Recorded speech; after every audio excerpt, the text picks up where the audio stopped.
We're Bat Minute 89.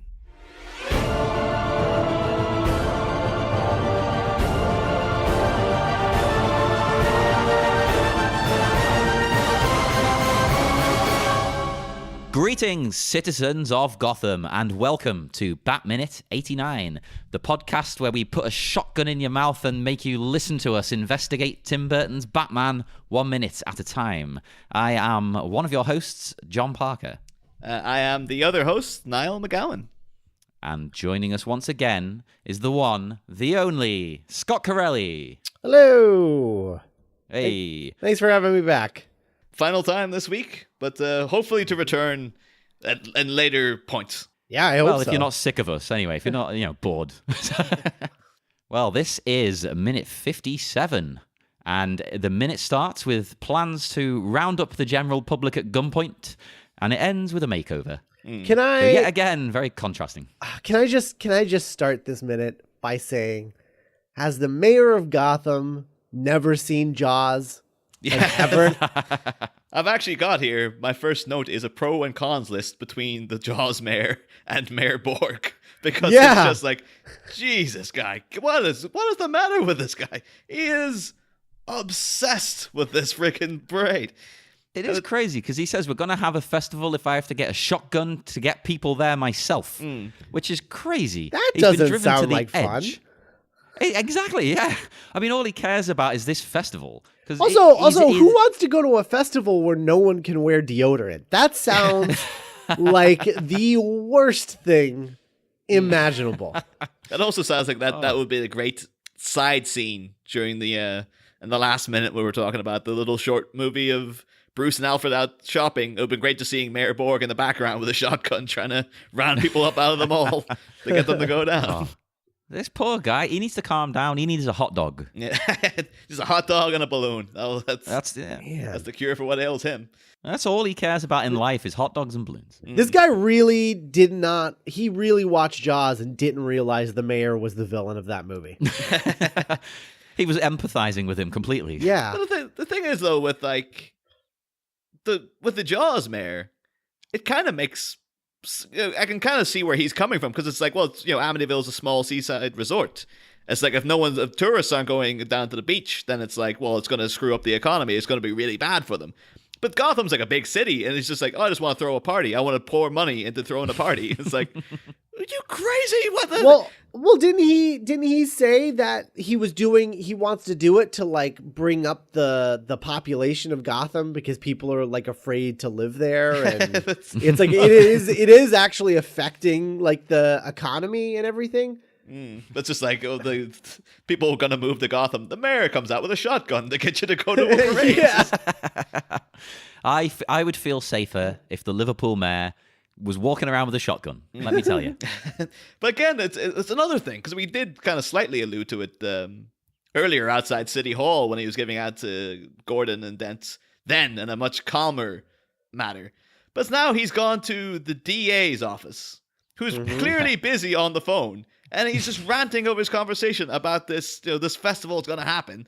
Again, it's just like, what does the district attorney have anything to do with festival planning? Yeah, exactly. It's just like, well, these guys prosecuting major crimes. He doesn't care about. And plus, he's not even in charge of like investigating it. This is a matter for the police commissioner. Where's Gordon? Where's he gone? He's like, oh, it's my week off. Like, I'm away on holiday. It's like, sorry.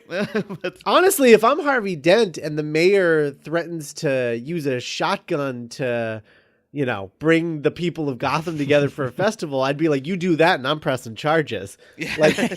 Like a very like charming Harvey Dent sort of way. Well, isn't that what the DA does? Like, press charges on behalf of the city. Right. That's all that's all he does. That's what he does.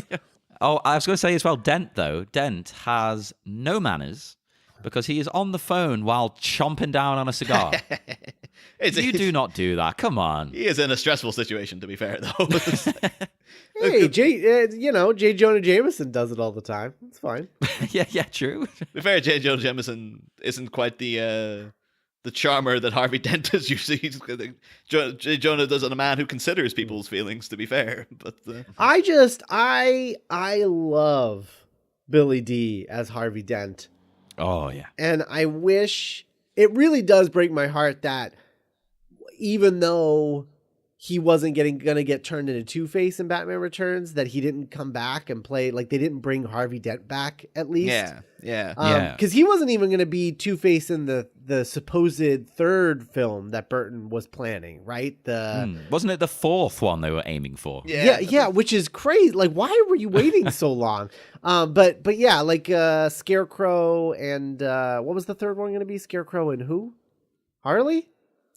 I think that was the fifth one. That was the one after. Oh God, Batman Triumphant, I believe that was going to be. But although speaking of franchises who were hinted at a future villain and then left it too long, Spider-Man with the lizard. It's just like, here's Dylan Baker. He's going to be the lizard someday. Nope. Very true. Very true. Oh, you know what else? Something else. I'm glad that I just remembered, because I didn't put this in my notes, and I wanted to bring this up because I found it really interesting when I was rewatching these films.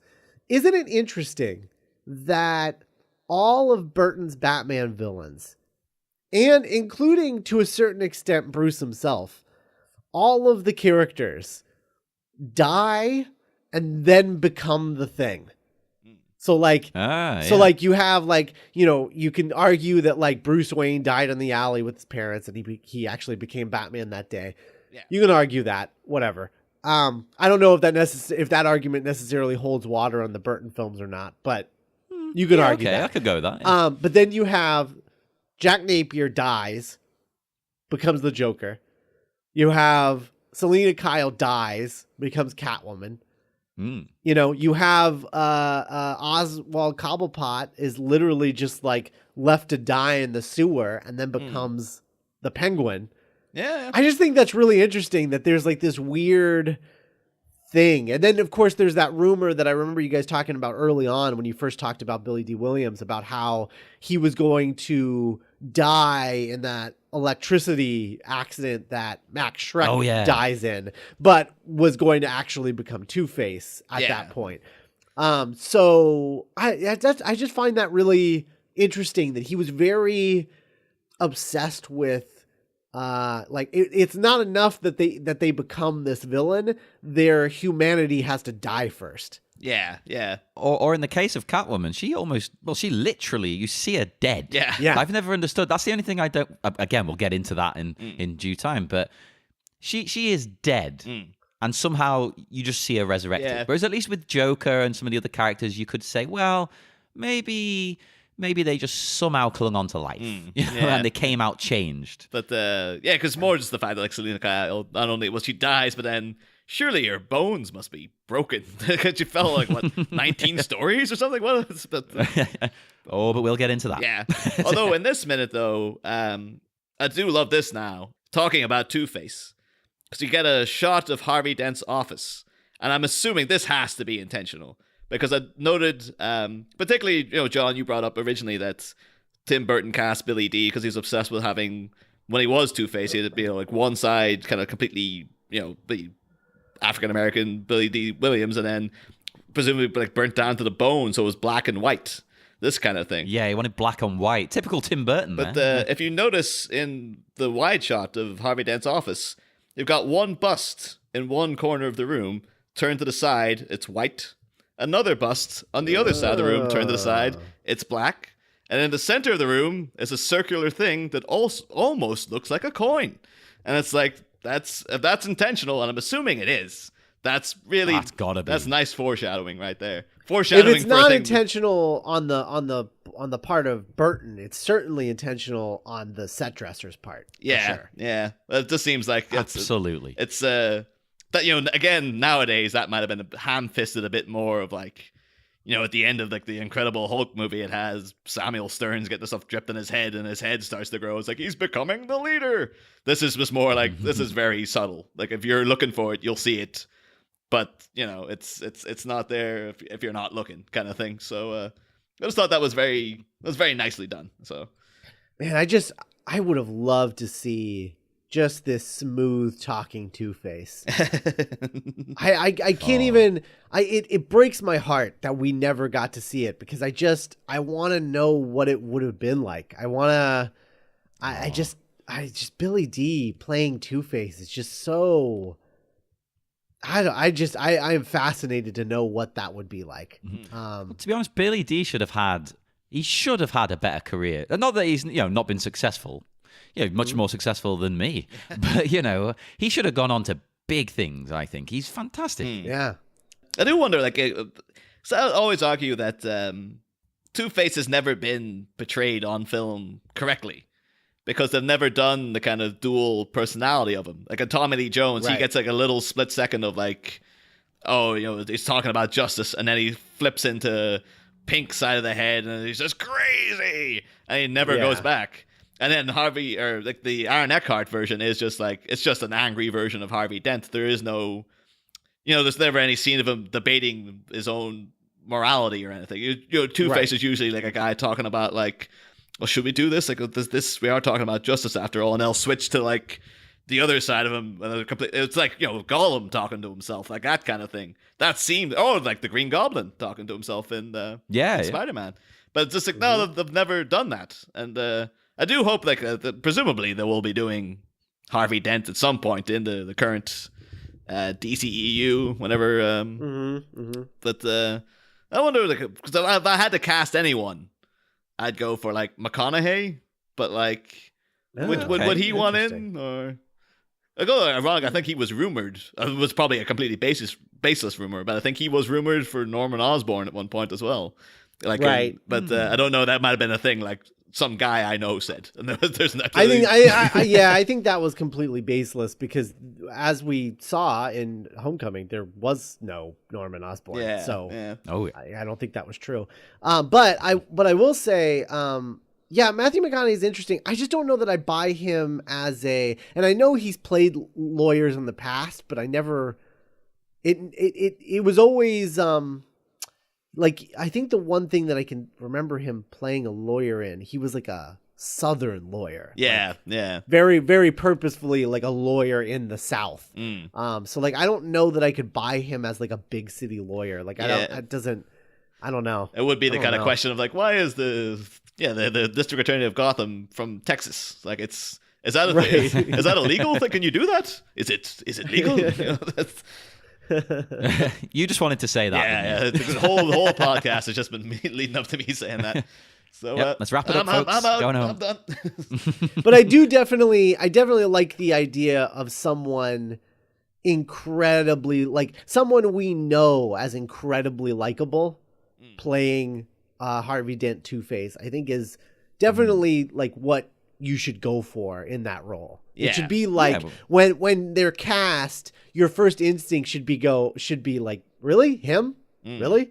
Yeah. Because I think that's what it needs to be, I mean, as much as I hate to say it, right, you're supposed to like him. Exactly. Though as much as I hate to say it, like, I almost feel like someone like Tom Cruise would actually be a really great Two-Face. Weirdly enough, we had a guest the other week because we're talking about who would you have cast as the Joker back in like the 80s? Who would have been, if not Jack Nicholson, who else? And she said Tom Cruise. So Tom Cruise is like, people just want him in a Batman film. So right. No, this is a better idea. Him as Two-Face, because that's kind of the persona he's taken on, shall we say. People loved him, they liked his movies, but then there's this strange side to him. This I don't say dark side, but let's go with that. Screw it. There's like a dark side to him. But he still maintains that appearance of like really happy, grinning, chipper kind of guy, but that freaks you out a little bit. So I'd like to see that. And he can snap back and forth like a rubber band between being very like simmer and like chill and charming, and then snap and just go crazy, like just way over the top in his performances. So I think I feel like he would actually be a pretty good.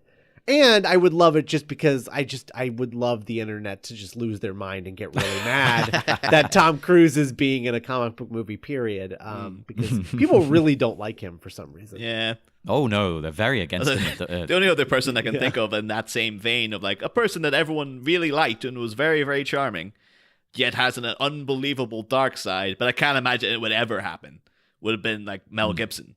Like it could have been, Oh, but that yeah. would have been a bit too meta. It'd be like people just don't want him. They don't want to know about him. So it's like I think fair I think enough, the problem I with guess. Mel though, Mel doesn't these days have that that side that people still connect to and find charming, whereas Tom still has that. It had been in '95 when they were recasting Two-Face. Oh. If they had gone that way, it would have been interesting. But then he probably still would have been playing him in that Joel Schumacher verse of he's just crazy. You know, it's just and that's not the fault of Tommy Lee Jones. If he had a different direction, had a different script, he could have been an amazing Two-Face because he's a great actor. Oh, But, yeah.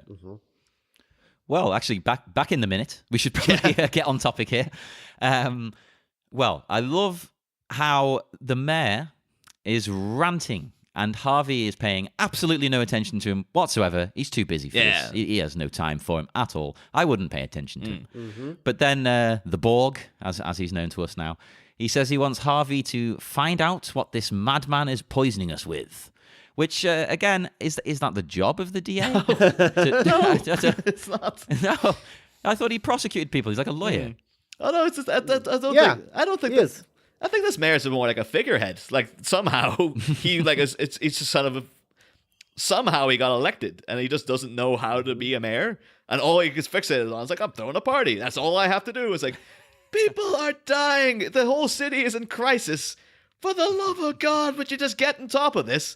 And the one guy who was there, because again, Gordon's just disappeared now. He's disappeared from the film up until... He should be in this room. This is a conversation that he should be a part of because the mayor should be telling him to find out all this information. That's his job. That's not Dent's job. Dent has nothing to do with that. Dent's only job is to make sure that they have the evidence to put Joker away when Gordon does his job and catches him. Yeah. It could be like Gordon's pulling like a Sean Young or like a Tim Burton against Sean Young in Batman Returns, where like Gordon's hiding under his desk and the mayor's marching around looking for him. And he's like, oh, thank God, he's way upstairs at Bug Harvey. Oh, I can slip out now for lunch. It's like... I could talk about this scene all day, but we should probably advance. Because we cut now to Wayne Manor, and you see Bruce's messages are playing, and he's got one from Vicky. Oh, but she says she's going to be late to the museum, but she has no explanation for why, which I thought was rude. But I want a reason. At least make one up. Just say, yeah, I'm running late because go crazy. My washing machine exploded. I also noticed the Alfred there with his bowler hat, potentially back from a march, no doubt. The orange sash flung over the chair there in the background somewhere. Oh, you're getting too Irish of people here, man. Is there a deleted scene where Vicky gets the invitation to the museum, or is the movie just this tight in the script of like no explanation whatsoever of what she's talking about? Because this is the thing. I remember this really bugged me because these kind of videos bug me anyway. Of those like cinema sins. Everything wrong with Batman in 6 minutes or less. Yeah. And one of the things they had was, how does Batman know that Vicky Vale is at the museum? And it's like, well, it's this scene here. It's like this. Yeah, she says. I think there is an allusion when the Joker first sees Vicky Vale when he's cutting up the picture. And he says, like, he's fallen in love with her instantly. And he does say to Bob, phone book, as if he is going now to somehow set up this date, posing as, I'm assuming like he's posing as one of Bruce Wayne's, underlings. It was like, oh, Mr. Wayne would like to meet you for this dinner on this date, on this kind of thing. But yeah, it is like it is tight. It's just like, yep, it's just the information's there, but you just have to kind of we're rolling. We have the time to sit and dwell. Wait, do you think maybe the Joker rang up and did an Alfred voice to speak to her? I would actually, I feel like Vicky as a person in this world, I after the date that she has with Bruce and Alfred, and yes, I said both of them because she does kind of go on a date with the both of them. I feel like Vicky would have left a message and would not have directed it toward Bruce. I think she would have said, "Hey, Alfred, it's Vicky. Tell Bruce that I'm going to be 10 minutes late." Yeah. Like I feel like that's what her move would have been. I don't think she would have left a message directly for Bruce because I mean, come on, she must know he doesn't check his own messages. Well, that's something I found weird, to be honest, that Alfred is going through Bruce's messages. Because, I mean, I would want to listen to them myself. I know he's his butler, but shouldn't some things be sacred and private? He did say he couldn't find his socks without him, so I guess Alfred literally does everything. Like, he doesn't... But I think not listening to his own messages is part of how Bruce has so much time for his extracurricular activities. You know, like Alfred listens to them and then sums them up. And probably skips the unimportant ones. Like, he doesn't need to know about, some party that somebody's throwing that he has been invited to, because I know that he's not going to go. And so why waste his time making him listen to the message and even tell him about it? Why even bother? Well, it's like I said earlier in the week, I think Bruce is so focused on being Batman. He literally hasn't got a life, this Bruce Wayne. Like, this is all he does. So, maybe he cuts out everything he possibly can in his day and just gives it all to Alfred. You do this, you do that. I have no time or desire for it. I also noticed that it's just odd, though, because the last we saw of the Vicky-Bruce relationship was she was stalking him into Crime Alley, and then they had... the whole shootout on the court steps. And she went up and grabbed him, and he just kind of gave her a look, and then they just kind of left it there. And I was like, has he spoken to her since? Have they made up? Because it seems all very much now, it's like, oh, no, they're dating. And it's like, I thought it left on a very awkward note there, like, of not really knowing what was going on with them. Because we had the whole, suddenly they were dating according to Bob. It's like they went on one date in Bruce Wayne's house. How do you know about that? They went on one date in Bruce Wayne's house, and then as soon as it was done, and it was the next day, he was trying to kick her out as fast as he could. So, I think it's like more like the world wants this romance to happen. Like it's the tabloids. They're pushing Vicky Vale and Bruce Wayne. No one else. The couple of themselves. Well, Vicky cares, actually, to be fair, but Bruce is just like, yep. But Alfred does something else here I love. The fact that you get the impression Wayne Manor is huge because he calls Bruce to tell him what the messages are. Yeah. And they're in the same house. But I noticed two things here in the shot of Alfred is that he's a man. He's not wanting for cosmetics because he's got the hair slicked back there. He's just like, but the thing is with Alfred though, he could be like, I use a particular brand of like English pomade. And I've at no risk from this, so his hair is still perfect. Or it could just be like Bruce Wayne. He ships in things from anywhere in the world. He's not worried about. He'll get his stuff. It's just the normies, the citizens of Gotham have to be concerned. Well, he's rich. Yeah, screw it. He probably gets it all imported. Yeah, and I noticed in the background, a set decoration because we do get like a sort of somber picture of a guy in a chair. And then in front of that, there's a silver horse with a guy on it. And the only thing I was like, well, what? It could have just been like, it's a random thing. But I was thinking as well of like silver horse, a lone rider, hi-ho silver, lone ranger, linking it to Batman. Is that kind of what this Bruce is into the lone ranger kind of thing? So he's like, yep. Yeah, maybe. There's a little bit of inspiration there and, but... Well, because it is placed in the shot like in a way that does sort of make you look at it. Maybe that's just because we're going through minute by minute, frame by frame. But it is always somebody's job to set up the scenery, and there is a whole thing of mise en scène of just making sure that everything within the shot means something.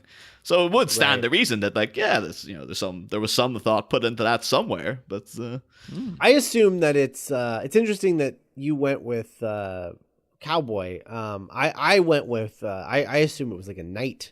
Because again, the whole armor motif thing. Yeah. So well, that works too. Yeah. Although he's not a dark knight, he's quite a bright knight. The glittery knight, but that'd be a good Batman suit. I want to see a glistening, glitter-filled. I am certain that there's been like bright pink Batman suits and stuff back in the day. So okay. Yeah. There was a person who was imitating Batgirl in a comic, and she wore really glittery costume when she was imitating Batgirl. So I don't know. It exists. Well, it's out there. It needs to exist on film for me. I'm telling you. Speaking of outfits that Batman might wear, I'm very intrigued by Bruce's outfit when we cut to him. Oh, He's wearing geez. this knit like woolen jumper and a shirt and then a cravat or something. Like an Well, I was ascot. going to bring up Yeah. this jumper or sweater for our foreign listeners, because I have one of these. It looks almost exactly like that, but it's what I wear in the middle of winter when I'm sat in the house and it's cold and I can't be bothered putting the heating on. I was like, I'll just put that ugly piece of crap on.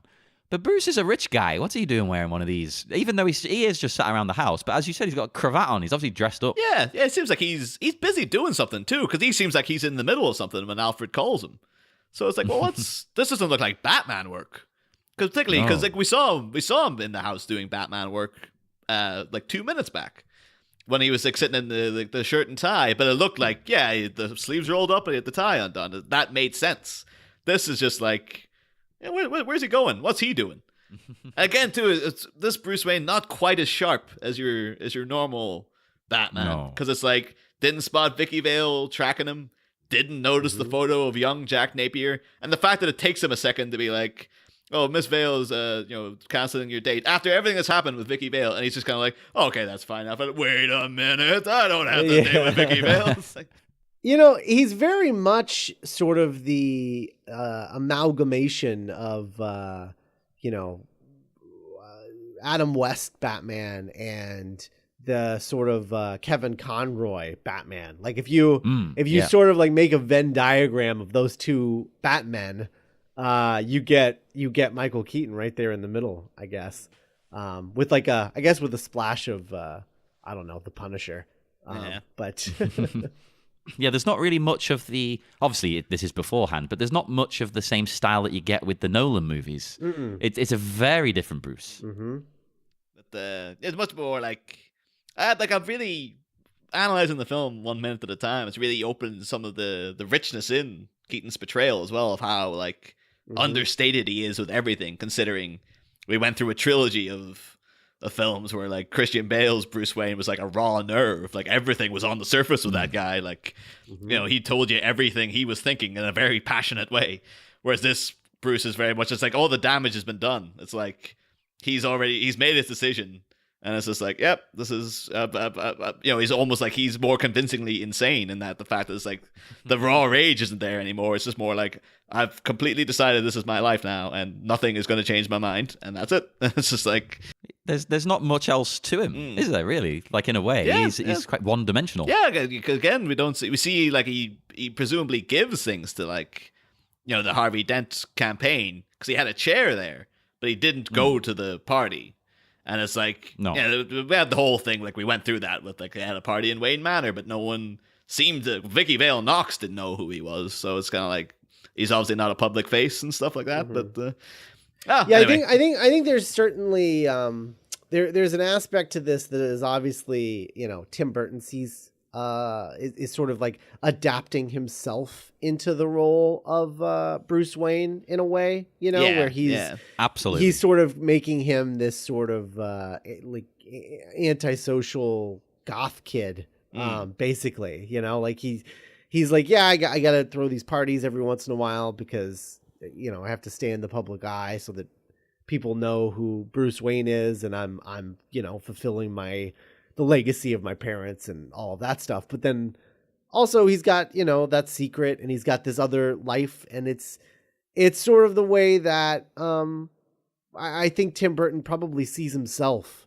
to a certain extent of, like when I'm around other people, like I can be really normal. Cause if you ever talk about, like, to see him, right. And in interviews and things like that, he's really normal. And he just likes things that he likes and is really excited to talk about them. Like he was in that interview with the Superman movie that he almost did. They did that documentary about it. Oh, yeah. Yes. And he was in an interview in that, and he's just so charming and charismatic and not weird at all. But then when you hear people like make fun of him, it's like the Kevin Smith bit that they like go, "Ooh, I'm a kooky artist." Yeah. And it's like that. He's not like that at all. Like he's actually really normal, but his art is like that. Yeah. And so I think that, he kind of sees himself in this character, and he's wanting Keaton to portray him in a way where he sees himself, in the way that he sees himself, and the way that he is sort of battling these two things where, in order to have the job that he has and the career that he has to be good in a room. He has to be able to talk to people in suits and describe his vision for this stuff without scaring people off. But then ultimately he also wants to make Tim Burton movies. So, I find that really interesting. His portrayal of Bruce is really specific and interesting, but I do miss a version of Bruce where he's best friends with Billy D. Williams. And is more social and more connected. Because if he was best friends with Billy D. Williams, Harvey Dent, and then, in the sequel or in a later sequel, he turns into Two-Face, and then Bruce feels the need to just say, okay, I need to not have friends anymore because this is what happens. Like, I had parents and they died, and now I had a friend and he turned into an evil sociopath. So maybe I just shouldn't connect with people anymore. Oh, that'd be a cool arc. I'd like that. Yeah, you came incredibly close to that, because in the original script of Sam Hamm, he is like best friends with Harvey Dent, and they have scenes together where Harvey Dent, it's under the surface, but it's like he knows that he's Batman as well. It's all like, well, Bruce, we don't all have the resources that you have, and all this kind of stuff. So there was a time they were going with that, and then that was before Tim Burton was on board, right? So. Yeah, exactly. So I think Tim Burton just came on and made this more about him, which is your job as a director. Like, you're not supposed to just direct the script. That's no one wants that. That's what they do over at Marvel. And, a lot of people are kind of getting a little tired of that. Or kind of even more so currently with Star Wars. It's just like, no, you come in and do the job. That's it. But no, I don't know. We might have to cut this out for time, but I'll defend that, because, I mean, obviously Disney have got a vision in place. And I know they want directors to come in and have a little bit of leeway. But I got the impression maybe with the Han Solo movie, it wasn't a little bit of leeway. It was they were going completely away from what they were trying to do. Yeah. So you need a middle ground. Well, and it's not so much the style that they had an issue with. It was the way they worked that they didn't understand. And that's a fair argument. Yeah. But in any event, I think that that's Tim Burton's job, is to come in and sort of make this about himself. I mean, it sounds like really conceited, but that's how you make art, is like you kind of have to look inside yourself. And I think he read this and was like, I think I'd be more interested in this if Bruce was this kind of person. Yeah. And I think that's why we get as strong of a movie as we get. Whereas if he had just shot the Sam Hamm draft, that's why movies are such a weird thing. Like, why do they hire writers prior to directors? Like, that doesn't really make any sense with the writing, right? I think. Yeah, they should be hiring a director and then letting the director hire the writer. That's what they should be doing. But for some reason they don't do it that way, and I'll never understand that. But anyway, so Hollywood, sort yourselves out, fix your system. We also have to wonder if Tim Burton sees himself in Bruce. Does Tim Burton dress in these big jumpers with a shirt and a cravat underneath when it's a casual day about the house? But maybe. Who knows what he does in that home? But it'd be like a gray or black jumper. Yeah. Oh yeah. It's like it could work if it was the cravat that spins me. It's just like cravat's that's a fancy addition, unless it is just cold in the house. But then he's rich. Why is it just turn on the heating, dude? You say this, but at least over here, Niall, a lot of these landed elites, with their big mansions and things, they actually have trouble heating the houses because they've inherited them over generations and generations and generations, and they don't actually do anything. So the costs have spiraled out of control, and they can't actually look after these buildings. So that's why they let you come and walk around their stately homes for a small fee. It's because they actually do need the money. Because these things cost a fortune to maintain. Well, and it's drafty. So even if you have the heat cranked, you're not going to be able to keep any of that in there. I think that's why a lot of these rich guys, I mean, like Bruce, I mean, I think that's why he had never been in that dining room before, because he tends to just stay in a small section of the house because you heat that and you don't leave that area. Like, you don't need to. You got everything you need in there. Everything else is just like copies of stuff. It's kind of like the like the Overlook Hotel when Jack Torrance was up there. So like the family, they have the little quarter, it's huge grounds, and then he has to take care of them for maintenance reasons. Surprised I've never seen Batman portrayed as having a groundskeeper. Yeah. Maybe Alfred just does all of this. Presumably Alfred's doing everything. Alfred's more of a superhero than Batman is. Yeah. As Bruce realizes that the message is a bit of a strange one and he's not meeting Vicky at all today, we cut now to a shot of the Joker and his lovely witch-like hands applying that skin-colored makeup again. Yeah, you had that question about his nails early on. I assume you had already answered it at this point, but I mean, it's right there, green nails. There we go. Oh yeah, we have officially green nails confirmed. Yeah, and It's the thing is though, I noticed if you pause it in the right moment, I think it's what I'm seeing is that once he's applying the makeup and then you're getting. The dressing gown is going a bit down on Jack Nicholson's arm, and they've obviously painted his arm white. But you get a bit of his hairy arm. It's like that's the arm hair isn't green, so it's like they fix one. They're like, oh yeah, it's definitely green fingernails. What about his arm hair? Why isn't that green? Like, what's going on with this guy? I'll cut him some slack, right? Because it could just be like a dark green. Yeah. And in the lighting, it might just come across like a black or something. It could be, again, there was a guy on set that day, he was saying this, and they're like, no one is going to ever notice. You'd have to be crazy to notice something like that. And here we are. So I do love the way in the previous scene, when Bruce realizes he hasn't rang Vicky, so you think, oh, well, who's messing him around then? Who's doing this? The immediate cut to a shot of the Joker is like, oh, okay. Yeah, it's a scheme. It's a plan. It's a plot. No, that's called a motivated cut. I like that a lot. It's good. Yeah. I'm a big fan of them. I'm noticing as well in the Joker, because it seems to be perpetually a guy. He loves his hanky coming out of his pocket. And I've noticed even in the dressing gown, he seems to have a little pocket handkerchief cascading out again. It's like, there's a guy we mentioned it before. It's like, oh, he's always dressed to the nines, even when he's sitting around cutting up pictures. It's even when he's in a dressing gown, the guy has to look extra fancy. Much like Bruce in his cravat. I was just gonna say, yeah. Well, actually, the thing is the Joker here wearing a cravat as well, because it seems like they have to have something to cover the neck. So I think he might be rocking a cravat as well. But I think so. Oh, why the cravat is in orange? I don't know, but but I need to point out that while everyone in the city is afraid of using cosmetics, the Joker's fine with it. Yeah. Well, I think that's almost kind of like his mocking little thing, is that like he's because he's put himself now in this position of power that he previously didn't have. It's kind of like this is almost like the gloat of like, I get to use. They're purposely showing you a table full of cosmetics, and it's like he's the only person who can use them because he's put himself in that position now. He's he's the big shot now that has this has this power, I guess. But I was wondering, going through it like this, because the original draft as well points out, it says, in all the city, he's the only person still using cosmetics. And I'd never really thought about that before, like just watching the movie casually.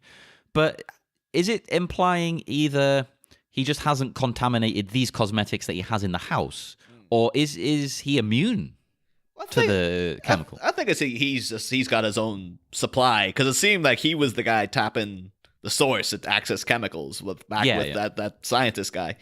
And so I'm assuming he's worked something out where it's like he's got his own supply of stuff, or he knew in advance or he knows like the formulation of like, oh, I know which ones I can use and which ones I can't and stuff like that. So I think you're probably right. That probably is the actual answer. But I like better that he's immune.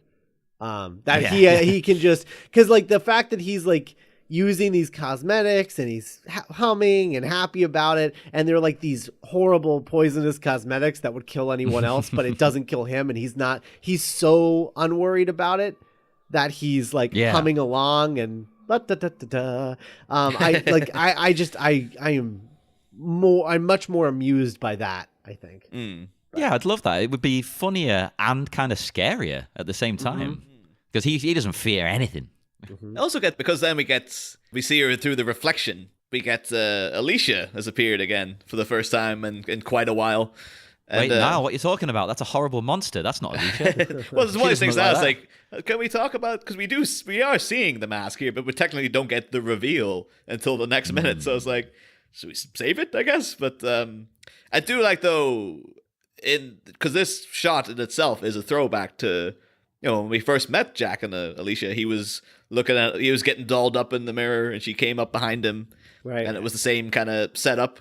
And I like, though, that in this mirror as well, because what he calls Alicia later is like, she, like me, is a living work of art. We do have the pictures of her as a model that have set up, and now that he's come, the Joker, within the same frame as his version of presenting Alicia as artwork, much like these pictures kind of thing. So it's beginning to hint at like his whole warped perspective of what he's doing to her as well, and inevitably becomes his grand scheme of like this. I'm an artist, the world's first fully functional homicidal artist, and all that kind of stuff. So, but yeah, it was just that was a nice little setup. Do either of you guys find it off-putting that someone is calling him Jack now that he's the Joker? Because I find it a little off-putting, like the fact that she's referring to him as Jack, and I'm like, that's not Jack, that's a Joker. I don't know. Like, it just seems so strange. Normally, I would agree, but Jack Nicholson always seems to be called Jack in every damn movie. So because of that, I'm just, whatever. He always just wants to be called Jack. He can't be bothered even learning his character's name. It's fine. I do wonder, what's he told Alicia? Because his whole thing is like he's dolling himself up to go out with Vicky Vale. And this is his girlfriend's now, like, oh, Jack, where are you going? And it's just like, it's like, gonna have to come up with something quick, But he blatantly is just saying to her, like,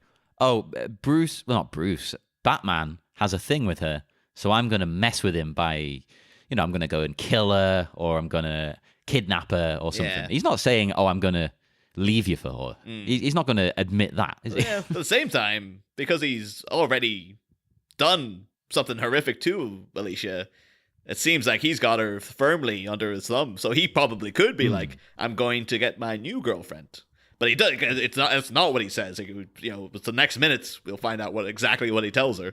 But I think he probably could be just like, yeah, what are you going to do about it? I'm going out with this girl now, and I'll have you as well. And it's just like, he doesn't care about anything. This guy, he's just he's crazy. The guy's crazy. To be fair, I also find the concept of the Joker having a girlfriend being slightly off-putting, because like even Harley Quinn, like I think Harley Quinn considers herself Joker's girlfriend, but I don't think the Joker considers her his girlfriend. No. And so like I've never liked it when the Joker is portrayed as anything but asexual, because I just think he's more interested in other things.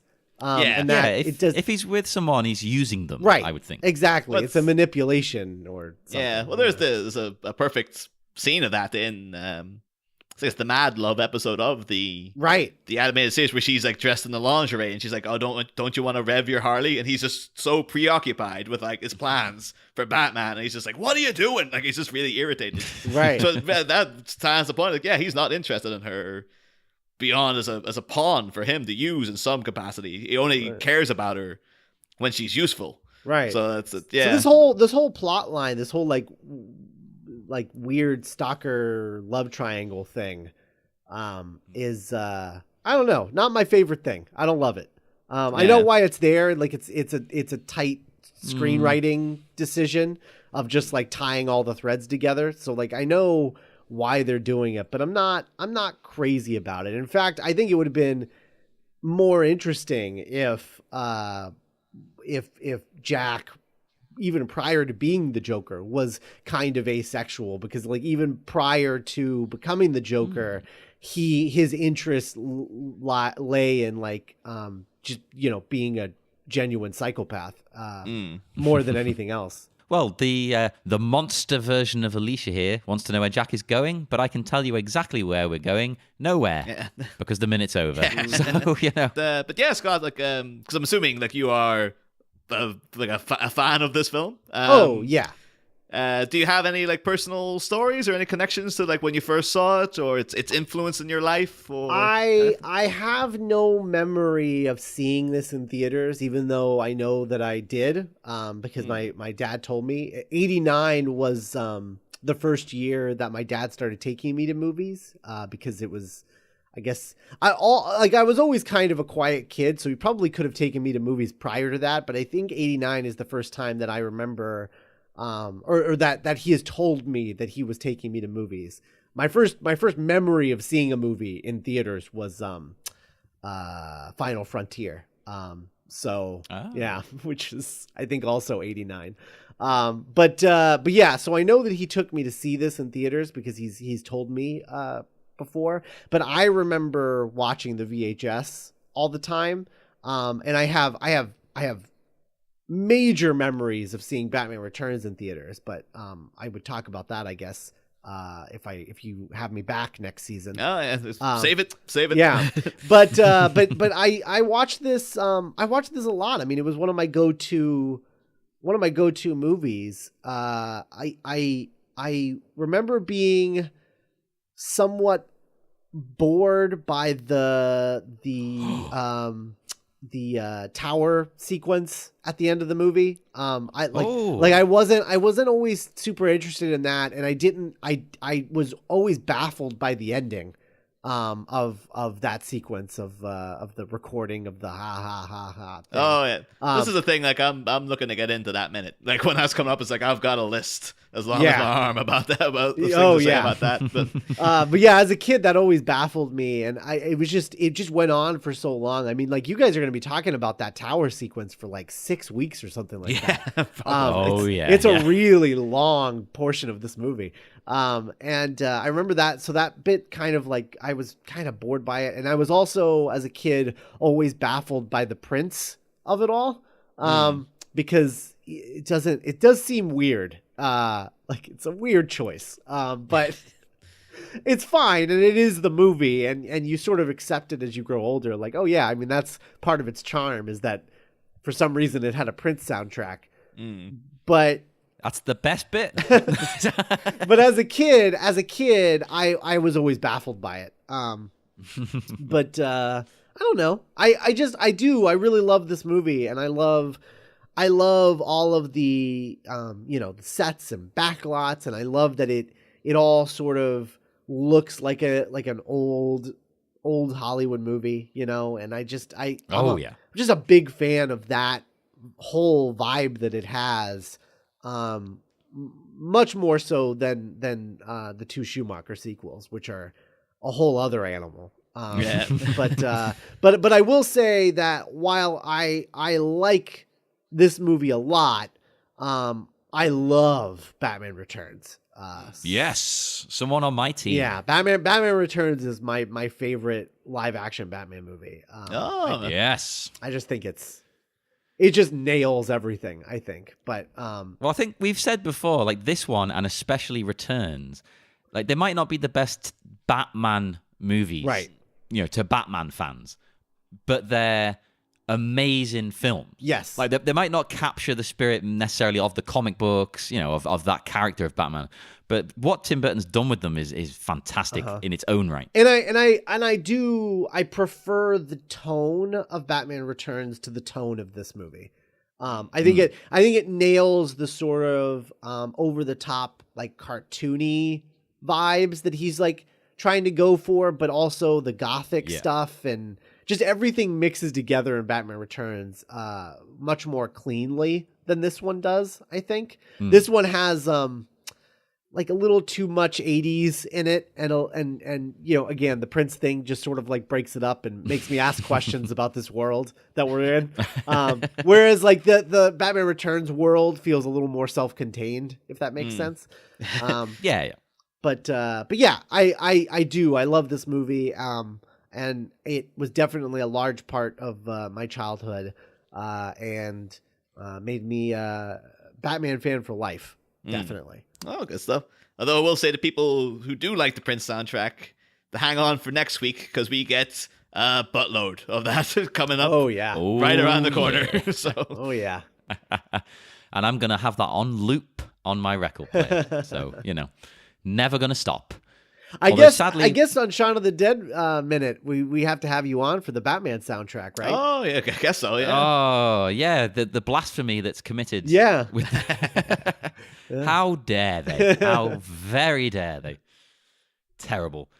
But yeah, sadly, that is all from us this week. And you can join us again on Monday. And Scott, where can the good folks find you on the internet? You can find my podcast at duelinggenre.com, and you can find me on Twitter and Instagram and Facebook and all that stuff at Scott Carelli. Hey, and you can find us at the logical, most obvious place you can imagine. We're on Facebook, just look up BatMinute89, or our Listeners Society, we also have. And we're on Twitter at BatMinute89, Instagram at BatMinute89, and there's a Tumblr as well. But send us a message on there. We never use it, so please, please, do me a favor. And join us again on Monday, because we'll be back with more Batminute 89 for minute 58. Next time, museum meetup? As a stoic statue stares us down, which assertive shutterbug will ascend some steps and sit in suspense, awaiting her suspicious suitor? Find out next time. Same Bat Pod, a different Bat Minute.